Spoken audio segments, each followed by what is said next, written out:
Oke teman pemilih, kita berjumpa kembali di kanal YouTube KPU Kabupaten Magelang. Pada kesempatan ini kita di acara posting podcast informasi penting, menyampaikan informasi, meningkatkan partisipasi. Pada episode posting kali ini kita akan berbincang-bincang tentang dinamika perselisihan hasil pemilu dan pemilihan di Kabupaten Magelang yang telah dilaksanakan di tahun 2024 kemarin. Pada kesempatan ini telah hadir bersama kita anggota KPU Kabupaten Magelang yang pada kesempatan ini akan menjadi narasumber kita, yaitu Divisi Hukum dan Pengawasan Bapak Anas Khoirudin. Gimana Pak kabarnya hari ini Pak? Apakah sehat-sehat selalu Pak? Alhamdulillah selalu baik dan semangat Mas Butyo. Teman pemilih juga harus selalu semangat ya, dan selalu bahagia. Ya. Karena bersama KPU kita bahagia Mas. Oke, baik Pak Anas.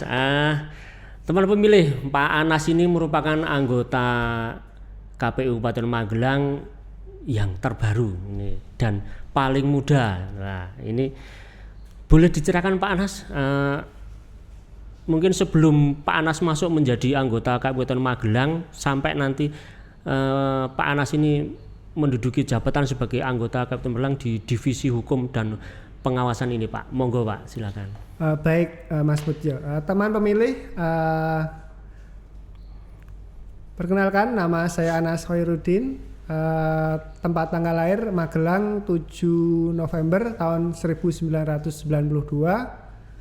Alhamdulillah di tahun 2024 kemarin mengikuti seleksi untuk anggota KPU Kabupaten Magelang, alhamdulillah diterima Mas ini. Ini untuk sekedar bercerita. Untuk syarat minimal ya Mas, untuk mendaftar menjadi anggota KPU Kabupaten Kota itu syarat minimalnya umurnya 30 tahun Mas ternyata. Iya. Nah, kebetulan 2024 itu kan kalau dihitung dari tahun 1992 itu kan umur saya pas 30 tahun berjalan. Nah, kebetulan waktu itu saya masih menjabat sebagai PPK di Kecamatan Dukun. Yeah. Jadi ikut teman-teman yang daftar, saya ikut aja daftar karena umurnya pas di situ. Alhamdulillah setelah berproses sampai akhir, alhamdulillah bisa diterima dan dilantik menjadi anggota KPU Kabupaten Magelang periode 2024-2029. Untuk di kepemiluan sendiri, saya rasa tidak terlalu asing ya bagi saya karena di tahun-tahun sebelumnya di 2018-19 pernah jadi penyelenggara walaupun di tingkat desa ya sebagai PPS untuk pemilu 2019 dan Pilkada 2018. Untuk selanjutnya di tahun 2024 ini juga sebelumnya menjadi PPK di Kecamatan Dukun dan alhamdulillah ikut berkompetisi menjadi anggota KPU Kabupaten Magelang dan diterima. Nah, itu mungkin berkah ya bagi saya, paling muda sendiri bisa bergabung di KPU Kabupaten Magelang. Mungkin itu Mas. Ya, baik Pak Anas.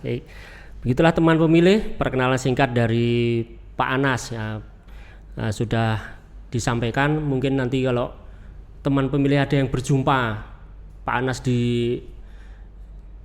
luar kantor, mungkin bisa saling menyapa ini. Ternyata bertemu dengan anggota KPU Kabupaten Magelang, salah satunya beliau ya. Baik Pak Anas, berkaitan dengan dinamika dengan tema kali ini, mungkin Pak Anas bisa menceritakan kenapa Pak Anas tertarik memilih tema ini Pak, dinamika perselisihan hasil pemilu dan pemilihan di Kabupaten Magelang tahun 2024 itu Pak. Baik Mas, kebetulan kami masuk menjadi anggota KPU itu tahapannya pas tahapan krusial Mas. Jadi masa jabatan anggota KPU Kabupaten Magelang itu berakhir 4 Februari 2024. Kebetulan itu 10 hari sebelum hari pemungutan suara Mas. Jadi jika kita mengacu pada tahapan pemilu waktu itu kan tinggal menyisakan tahapan pemungutan perhitungan, rekap, kemudian jika ada sengketa terutama sengketa hasil nanti baru ditutup dengan pelantikan maupun evaluasi. Jadi di sini sebagai anggota baru, saya rasa di Divisi Hukum dan Pengawasan kebetulan pas tahapannya itu di tahapan puncak, itu biasanya divisi hukum dan pengawasan yang nanti akan lebih banyak perannya untuk mengcover manakala terjadi perselisihan hasil. Karena di tahap itu nanti kinerja dari KPU Kabupaten Magelang akan dibuktikan terutama di persidangan di MK, Mas. Jadi tugas dari divisi hukum dan pengawasan itu paling kelihatan itu ketika ada sengketa, Mas. Jadi kadang orang-orang itu memandang divisi hukum dan pengawasan itu kalau tidak ada sengketa, kalau ada gugatan itu agak sedikit ringan. Tetapi ketika memang ada sengketa atau gugatan di MK, wah itu sampai tidak tidur biasanya untuk menyiapkan persidangan itu sampai dimenangkan oleh KPU Kabupaten Magelang. Mungkin itu, Mas. Ya. Kemudian gini Pak, apa yang kira-kira bisa Pak Anas sampaikan, apa sih yang sebenarnya yang bisa memicu adanya perselisihan hasil pemilu dan pemilihan itu Pak?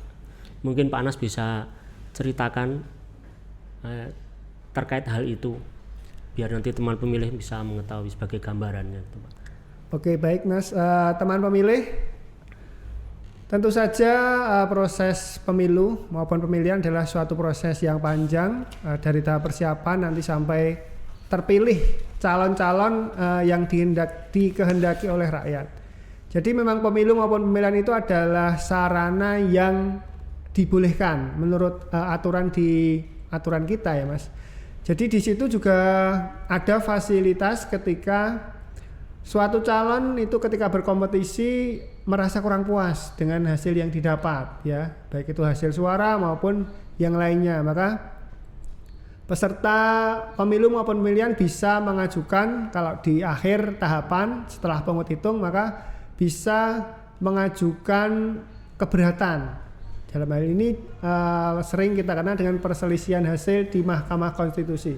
Itu memang suatu yang legal dan diperbolehkan menurut undang-undang untuk membuktikan apakah suara yang didapat itu benar-benar sesuai aturan, benar-benar seperti itu yang diperoleh, atau terjadi sesuatu yang memang harus dibuktikan kebenarannya di Mahkamah Konstitusi. Jadi di tahun 2024 ini karena pemilu dan pemilihan itu terjadi serentak ya Mas. Jadi perselisihan sengketa hasil itu nanti akan berkumpul di situ di tahun 2024. Kalau sebelumnya kan pemilu serentak ya Mas. Tetapi untuk pilkada atau pemilihan ini kan beda-beda antara kabupaten kota maupun provinsi di seluruh Indonesia. Tapi di 2024 ini kan diserentakkan, baik itu pemilihan gubernur, bupati maupun wali kota itu serentak seluruh Indonesia. Jadi dinamika perselisihan hasilnya nanti akan banyak sekali di situ yang bisa kita cermati, terutama terkait hasil-hasil yang terjadi di Kabupaten Magelang. Mungkin itu Mas, nanti selanjutnya bisa diperdalam lagi apa yang terjadi di Kabupaten Magelang tahun 2024 terkait pemilu dan pemilihan. Oke, Pak Anas, terima kasih. Mungkin Pak Anas bisa ceritakan lagi Pak di perselisihan terkait hasil pemilu dan pemilihan di Kabupaten Magelang ini meliputi apa saja Pak? Gitu Pak. Jadi satu persatu diceritakan Pak. Baik Mas, untuk pemilu itu kan kita memilih 5 ya, di situ ada 5 kotak suara ya. Mungkin teman pemilih juga tidak asing karena kemarin sudah bersama-sama untuk menggunakan hak pilihnya sebagai warga negara yang baik ya di situ. Jadi di situ ada 2 jenis sebenarnya Mas. Jadi pemilu itu sendiri ada satu pemilihan presiden atau sering kita kenal dengan pilpres. Di situ akan ada sengketa sendiri, sengketa pilpres. Jadi terkait untuk pemilihan presiden dan wakil presiden. Selanjutnya untuk DPR RI, DPD dan DPRD kabupaten kota dan provinsi itu dinamakan sengketa pemilihan legislatif atau sengketa pileg Mas. Jadi kalau di pilkada sendiri kan sengketanya sendiri ya. Jadi dibagi bisa jadi 3 itu. Jadi di pemilu ada sengketa pilpres dan pileg, dan di pilkada ada sengketa pilkada itu sendiri. Mungkin itu Mas. Ya, oke. Baik, teman pemilih, sebelum kita berbincang lebih banyak lagi, kita akan simak terlebih dahulu yang akan lewat berikut ini. Engkau masih ada sekolah satu SMA, belum tepat waktuku begitu begini.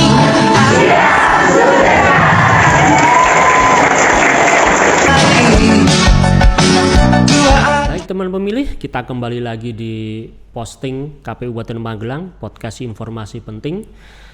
Baik Pak Anas, kita lanjutkan lagi perbincangan kita kali ini. Oke, baik Mas. Tadi Pak Anas sudah menyampaikan bahwa di Kabupaten Magelang ini terjadi perselisihan hasil pemilu dan pilkada. Tadi menyampaikan ada 3 bagian, yaitu perselisihan hasil pemilihan presiden, legislatif, dan pilkada. Nah, dari 3 hal ini Pak, apakah semuanya itu ada di Magelang? Magelang ini mengalami 3 perselisihan itu atau cuma sebagian saja Pak?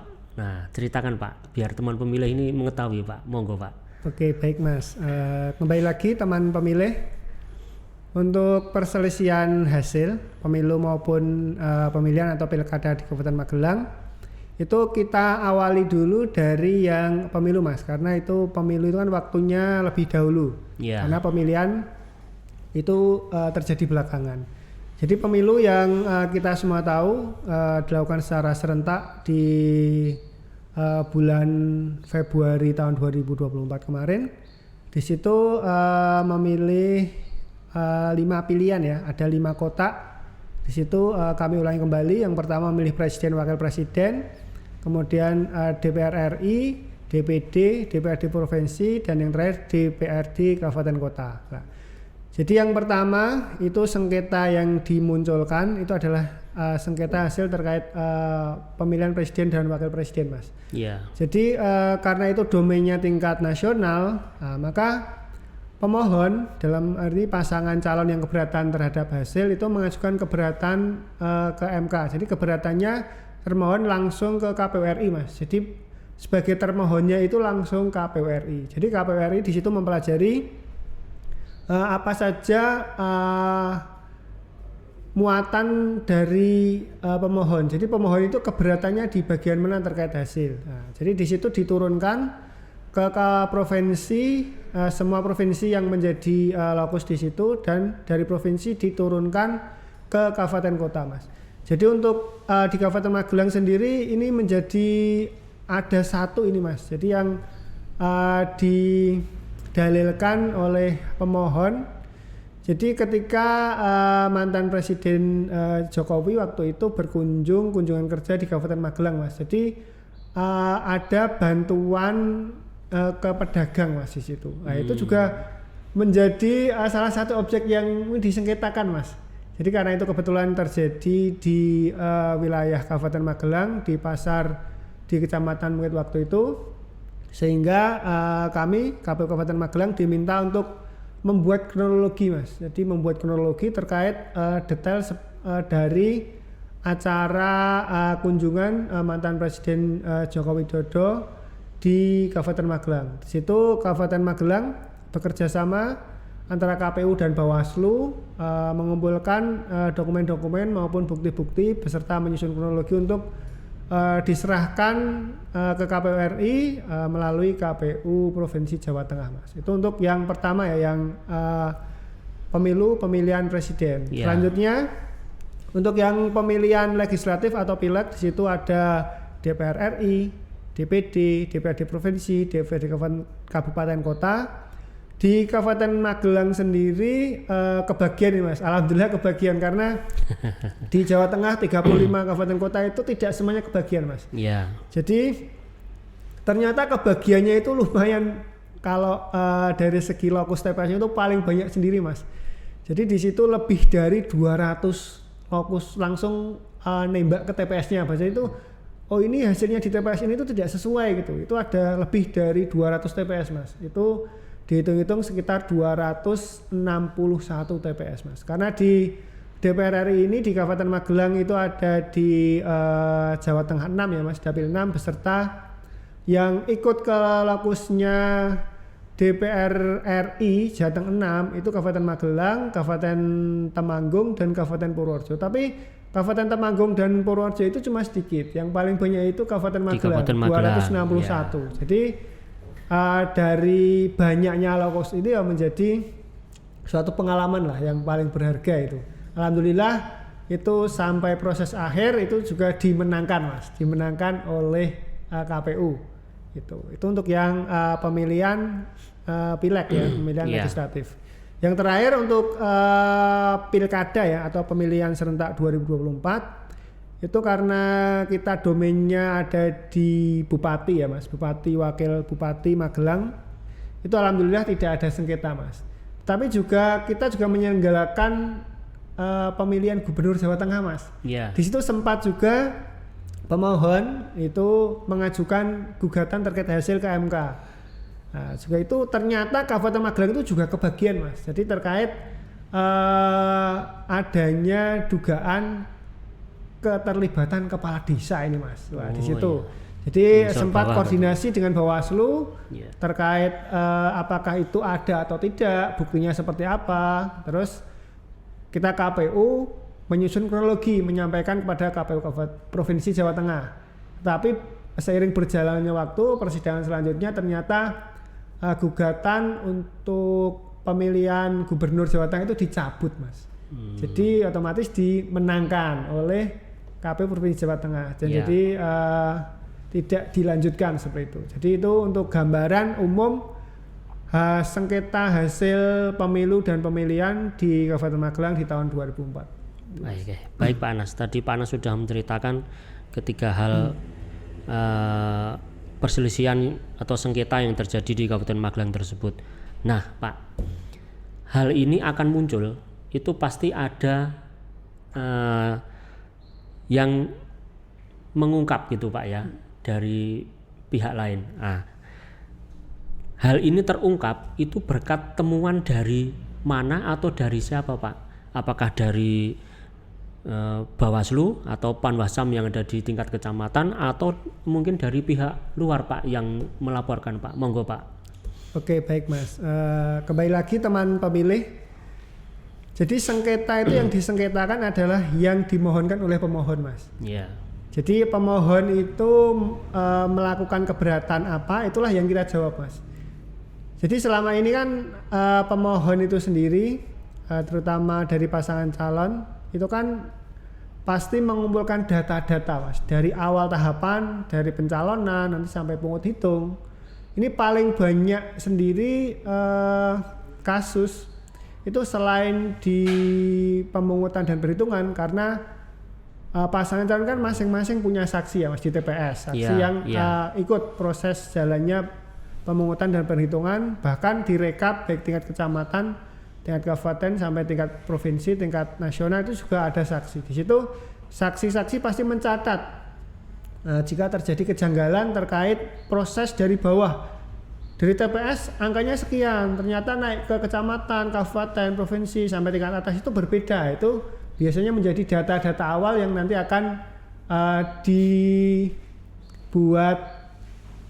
pemohon untuk mengajukan keberatan. Selain itu juga ketika tahapan pencalonan Mas, main di pilkada itu yang paling ramai sendiri, yang bahkan sampai dari pencalonan itu yang tidak teliti ya, mungkin tidak teliti dari KPU-nya, dari pasangan calon yang mungkin sengaja menutupi, itu menjadikan pasangan calon yang terpilih itu didiskualifikasi Mas. Jadi itu pastinya setiap pasangan calon sekarang sudah semakin dewasa, peserta pemilu-pemilihan juga semakin mencermati lagi terkait regulasi-regulasi yang ada. Manakala ada regulasi yang terlewatkan atau yang dilanggar, itu bisa menjadi salah satu yang senjata andalan di MK yang bisa ya paling tidak itu pemohon itu bisa menang gitu loh Mas. Gitu. Oke, baik teman pemilih, sepertinya semakin seru nih perbincangan kita kali ini. Tapi kita tahan dulu, kita jeda sebentar dulu Pak Anas, kita ikuti Mas yang akan lewat berikut ini. Ingin ku bisikan cinta, tapi hati ini malu jadinya. Engkau masih anak sekolah,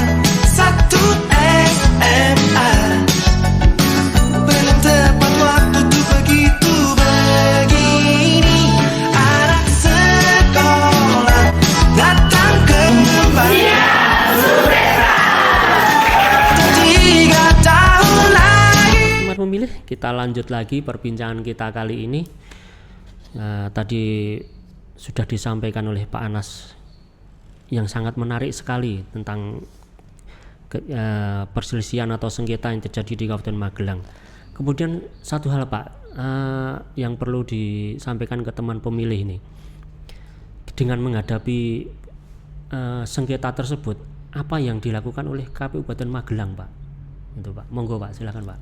Oke, baik Mas. Jadi ketika sengketa ini kan bisa dipantau Mas. Jadi sengketa itu diajukan maksimal 3 hari. 3 harinya itu 3 hari kerja Mas. Jadi sengketa itu muncul ketika hasil itu sudah ditetapkan, baik itu KPU Kabupaten Kota, KPU Provinsi maupun KPU Pusat menetapkan suatu hasil, maka di waktu 3 hari setelah hasil itu diputuskan itu semuanya bersiap Mas. Bersiap menyimak di kanal MK apakah ada register, ada ajuan terkait perselisihan hasil. Di situ kita siap siaga itu 24 jam malam itu kita ngecek apakah terregister atau tidak. Nah, ternyata setelah 3 hari itu ada register, maka dari KPU RI itu menginisiasi. Jadi semua perselisihan itu tanggung jawab KPU RI Mas. Jadi KPU Kabupaten Kota itu langsung dikoordinir oleh KPU RI. Jadi kuasa hukumnya juga ketika pemilu dan pileg itu langsung dikoordinir oleh KPU RI. Kebetulan di Kabupaten Magelang kemarin adanya sengketa di pemilihan legislatif yang paling banyak, itu kuasa hukum juga langsung dari KPU RI Mas. Jadi kita dikumpulkan, setelah itu konsultasi dengan kuasa hukum, mencermati pokok-pokok permohonan dan dalil yang didalilkan oleh pemohon. Habis itu yang setelah kita konsultasi koordinasi dengan kuasa hukum, kita pertama menyiapkan kronologi dulu Mas. Jadi di situ kan pasti ada pemohon itu memohonkan apa di situ? Apakah terkait TSM, politik uang maupun perbedaan hasil di TPS. Itu kita kaji, kita susun kronologi. Di situ bukti-bukti apa yang mendukung dari kronologi yang kita buat itu kita kumpulkan dulu, kita list alat buktinya apa. Setelah itu kita cari untuk mendukung dari kronologi atau jawaban yang nanti akan disusun oleh kuasa hukum. Itu kemarin karena lokusnya sangat banyak ya Mas, di situ 261.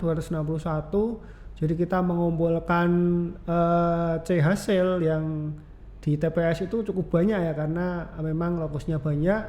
Selain itu juga dokumen-dokumen lain seperti kejadian khusus, keberatan saksi, dan juga nanti itu disusun, digandakan, kemudian kita leges di sana Mas, namanya di base camp. Di base camp tempat kita berkumpul menyiapkan dokumen, alat bukti, kronologi beserta kuasa hukum itu Mas. Yang kemarin ya asik sekali ya, seru sebenarnya Mas. Oke, baik Pak Anas. Pak Anas sudah menyampaikan banyak hal tentang sengketa atau perselisihan hasil pemilu dan pilkada yang dialami oleh KPU Kabupaten Magelang ini Pak. Nah, berkaca dari hal tersebut Pak, harapan untuk pemilu dan pilkada ke depannya itu seperti apa Pak dari Pak Anas ini Pak? Monggo Pak, silakan. Oke, baik Mas. Jadi pemilu maupun pemilihan atau pilkada itu kan suatu proses yang melewati tahapan yang panjang Mas. Jadi mulai dari tahapan persiapan nanti sampai tahapan akhir ya. Jadi di awal sama akhir itu kalau tahapannya kita hitung bulan itu lama Mas, lebih dari 1 tahun. Nah, selain itu tahapan-tahapan itu ada tahapan-tahapan yang sangat krusial Mas. Terutama yang pertama yang sering ada gugatan itu di tahapan pemutahiran data pemilih Mas. Selanjutnya tahapan pencalonan, tentu saja di pemungutan dan perhitungan suara beserta rekap.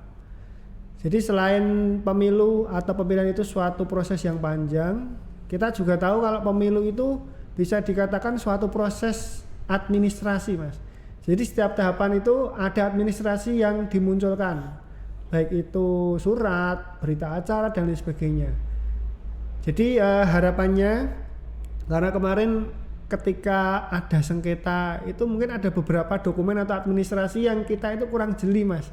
Jadi mungkin dari tingkat bawah, tingkat TPS, tingkat kecamatan ada yang tidak tercover atau tidak ada. Itu kita menyusuli agak susah karena kita tidak bisa membuat alat bukti Mas. Jadi alat bukti itu harus yang real time Mas. Misalkan di TPS alat bukti yang di TPS. Kita tidak bisa membuat wah ini nggak ada kita buat di situ. Itu dari kuasa hukum pun dilarang Mas.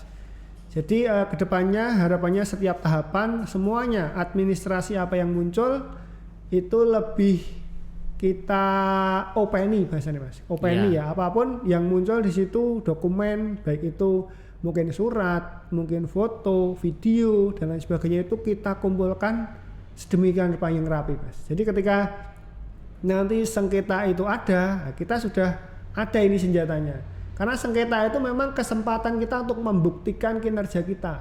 Di situ apakah kita bekerja dengan baik atau tidak. Jadi salah satu bukti kita bekerja dengan baik itu administrasi kita itu bagus. Administrasi bagus itu menunjukkan di situ kita bekerja itu teliti ya Mas. Kan kadang kita bekerja dokumentasinya itu kita lewatkan. Jadi ketika nanti ditanyakan kita bingung. Padahal kita sudah seperti itu, tapi dokumen buktinya kita nggak ada. Itu yang agak susah ya nanti kita ketika menghadapi perselisihan di MK itu Mas. Kemarin juga pengalaman-pengalaman ketika di Basecamp di RI itu ada kabupaten lain yang dokumennya itu kurang-kurang. Apalagi yang tempatnya jauh di luar Pulau Jawa itu kan kesusahan ya Mas. Itu mungkin pengalaman terutama bagi KPU Kabupaten Magelang kedepannya administrasi itu sangat penting lagi untuk diopeni dan dipersiapkan di tahapan apapun karena kita tidak tahu yang di soal nanti di MK itu yang di bagian mana. Mungkin itu Mas harapan saya.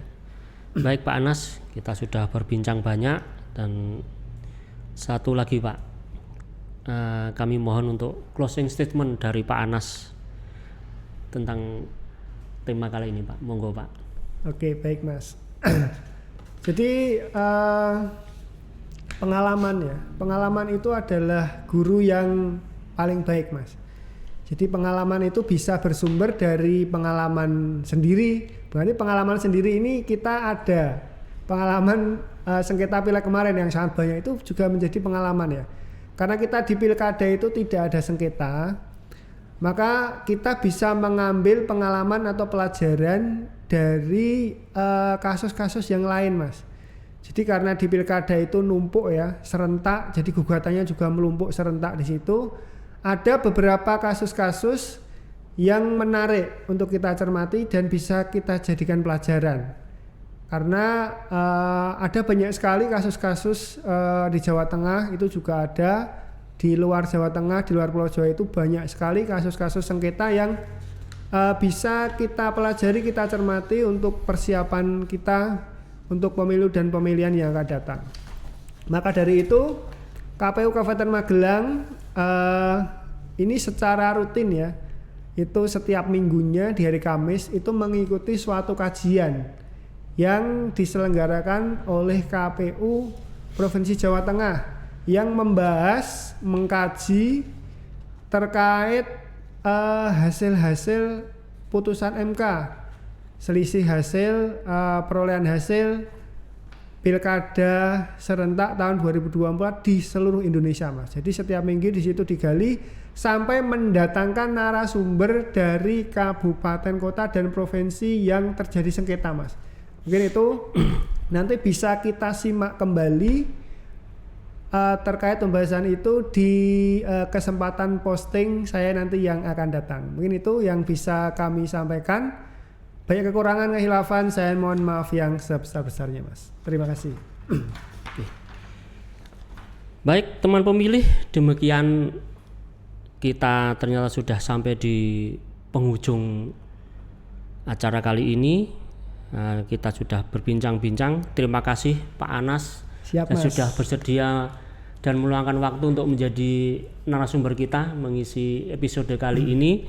Dan kepada teman pemilih yang telah menyimak siaran ini, semoga bincang tadi menambah wawasan bagi kita semua.